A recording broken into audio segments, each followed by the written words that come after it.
ओम शांति। तो अभी गुरु पूर्णिमा आ रहा है और हम सबको गुरु के आशीर्वाद की ज़रूरत पड़ती है। क्यों पड़ती है? क्योंकि वही एक माध्यम है जो हमें खुद से मिलाने में बहुत सहयोग करता है। हम सब बचपन से सुनते आए हैं कि हम ही परमात्मा है, लेकिन वो परमात्मा का साक्षात्कार हमें हमारे गुरु ही करवा सकते हैं, जो खुद परमात्मा के स्वरूप को जानते हैं, जो खुद परमात्मा स्वरूप बन चुके हैं। तो इसीलिए गुरु की महिमा बहुत ही ज़्यादा ज़रूरी है हम सबकी लाइफ में। और मेरे खुद के जीवन में मैं आज जो कुछ भी हूँ, मैं उसे अपने गुरु की कृपा ही मानती हूँ। और इसलिए मैं बिल्कुल चाहती हूँ कि सब पे उनके गुरु की कृपा बनी रहे। सबसे पहला सवाल आता है, लेकिन गुरु बनाए किसे? इस पे भागवत कहता है कि आप दिल से जिसे भी गुरु बना लो, वो ही आपको गुरु ज्ञान दे सकता है। इसमें कथा भी है कि एक बार नारद ऋषि विष्णु लोक में जाते हैं और वो विष्णु जी से बातचीत करने के लिए एक जगह बैठते हैं। जब वो वहाँ से जाने लगते हैं तो विष्णु जी लक्ष्मी जी को कहते हैं कि वो जगह साफ कर दो। तो नारद जी पूछते हैं कि आपने वो जगह साफ क्यों करवाई? तो विष्णु जी कहते हैं क्योंकि अभी तक तुम्हें गुरु की दीक्षा नहीं मिली है। नारद जी कहते हैं मुझे गुरु की दीक्षा की क्या आवश्यकता है? मैं तो बहुत ज्ञानी हूँ, सब कुछ आता है। उन्होंने कहा चाहे आप ज्ञानी हो, चाहे आप कितने भी बड़े पोजीशन पे हो, सबको गुरु की ज़रूरत है और गुरु की दीक्षा के बाद ही वो पवित्र बनता है। तो नारद जी कहते हैं मैं किसे अपना गुरु बनाऊँ? विष्णु जी कहते हैं पृथ्वी लेक पे जाओ, कल सुबह जो पहला व्यक्ति आपको मिलेगा उसे ही अपना गुरु बना लो। नारद जी पृथ्वी लोक पे आते हैं, उन्हें सबसे पहले एक मछुआरा दिखता है। तो वो उन्हें गुरु तो बना लेते हैं क्योंकि विष्णु जी ने कहा, लेकिन उनके मन में शंका होती है, क्या ये मछुआरा मेरे गुरु बनने लायक है? क्या ये वाकई में मुझे गुरु दीक्षा दे सकता है? ये शंका लेके वो विष्णु लोक में वापस से जाते हैं। विष्णु जी उन्हें श्राप देते हैं कि तुमने अपने गुरु पे शंका की, इसलिए तुम 84 योनियों में घूमते रहोगे। अब नारद जी घबरा जाते हैं, वो क्षमा याचना करते हैं। विष्णु जी कहते हैं इसका सॉल्यूशन अपने गुरु से ही मांगो। नारद जी संकोच करते हुए अपने गुरु के पास आते हैं जो कि मछुआरा है और कहते हैं कि मैंने आप पे शंका की, इसलिए विष्णु जी ने मुझे श्राप दे दिया। अब बताइए इसका क्या उपाय है? तो उनके गुरु जी आराम से एक जगह 84 योनि लिखते हैं और कहते हैं इसके ऊपर से गुलाटी मार दो, तुम्हारी 84 योनि समाप्त हो जाएगी। नारद जी वैसा ही करते हैं और फिर वो 84 योनि की यातना से बच जाते हैं। और उस वक्त उन्हें एहसास होता है कि गुरु भी व्यक्ति की श्रद्धा बनाती है, उसका तर्पण बनाती है। क्योंकि जब आप किसी को गुरु बनाते हैं, उसमें ईश्वर समा जाते हैं और वो फिर आपकी रक्षा करते हैं। तो इसलिए शंका नहीं कीजिए, जहाँ पे आपको मानसिक संतुलन, आत्मा पीस का अनुभव होता है, जहाँ पे आपको मन में शांति मिलती है, सारे डर, सब डुअलिटी जिसे हम कहते हैं मिट जाते हैं। वही शायद वो घर होगा जहाँ पे आप गुरु आस्था रख सकते हैं। तो इसीलिए गुरु बनाने में संकोच मत कीजिए और दूसरा जब गुरु बनाए तो उन पर पूरी श्रद्धा रखिए, वो हमें बिल्कुल पार लगा देंगे। और अगर आपको फिर भी पता नहीं तो रोज़ मेडिटेट कीजिए, यूनिवर्स से कहिए कि मैं अपने गुरु से मिलना चाहता हूँ, मुझे आधार बताइए। गुरु का मिलना भी आसान नहीं है, क्योंकि बहुत से जीवन में हमने बहुत से कार्य किए हैं जिसकी वजह से शायद हमारे गुरु भी हमसे नाखुश हो। तो पहला मेडिटेशन बिल्कुल क्षमा याचना कीजिए कि किसी भी लाइफ में मैंने किसी भी गुरु को अगर तकलीफ़ दी हो तो मैं उनसे क्षमा याचना करता हूँ।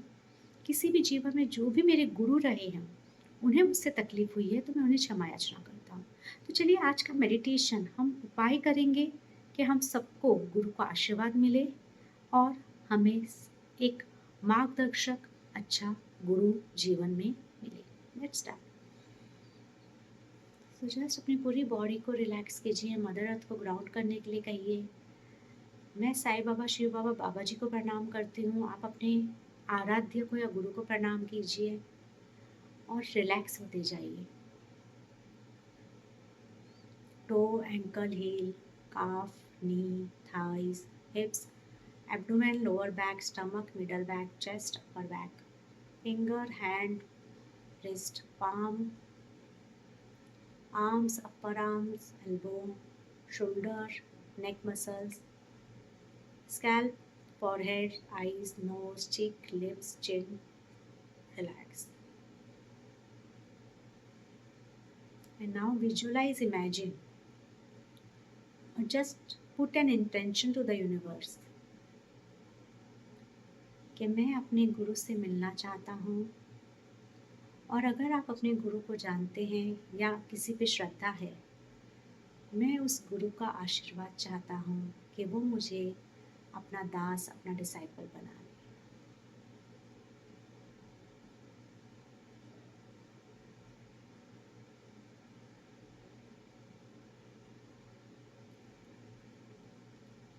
मैं संसार के सारे गुरु और गुरु स्वरूप से क्षमा याचना करता हूँ कि किसी भी जीवन में जाने अनजाने में अगर मैंने उन्हें तकलीफ दी हो,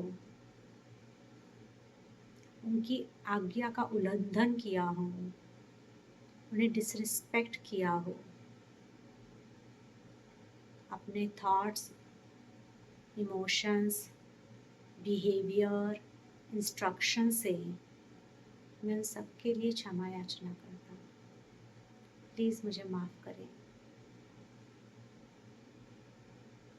और मुझे एक और मौका दें।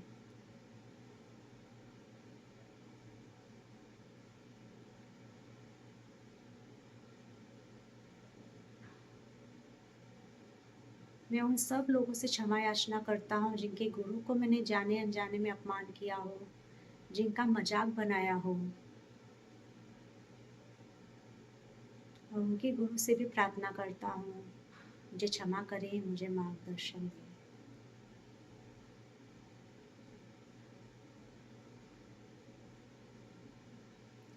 किसी भी जीवन में, किसी भी तरह के गुरु स्वरूप में मैंने किसी का फ़ायदा उठाया हो, जाने अनजाने में मैंने किसी डिसाइपल को तकलीफ दी हो, मैं उन सब से भी क्षमा याचना करता हूँ।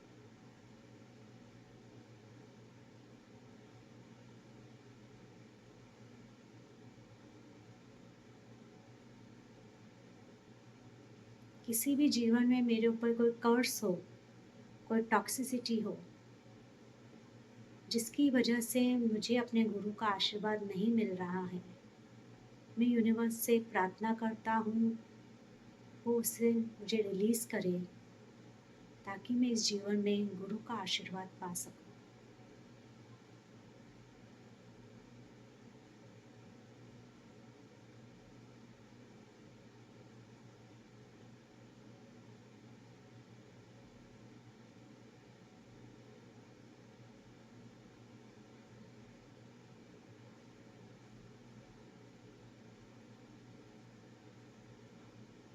मैं दिल से चाहता हूँ कि मुझे मेरे गुरु से मिलाया जाए। यूनिवर्स से प्रार्थना करता हूँ कि मुझे मेरे गुरु से मिलाया जाए। जो मेरे गुरु हैं वो मुझे मार्गदर्शन दें ताकि मैं उनकी सेवा कर सकूँ।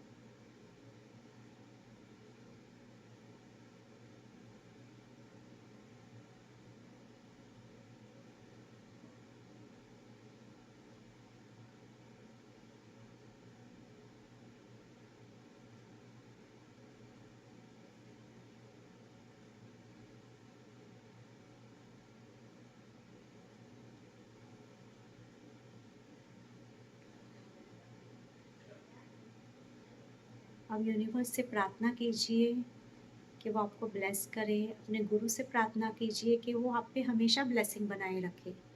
तो अब आपके जो गुरु हैं उनसे प्रार्थना कीजिए कि इसी तरह मुझे संभाले रखना, अपने पास रखना, मैं फिर से ना भटकूं, बस मेरा हाथ पकड़े रखना ताकि मैं आप में सम्मिलित हो सकूं। Feel the light of the Guru around you, within you.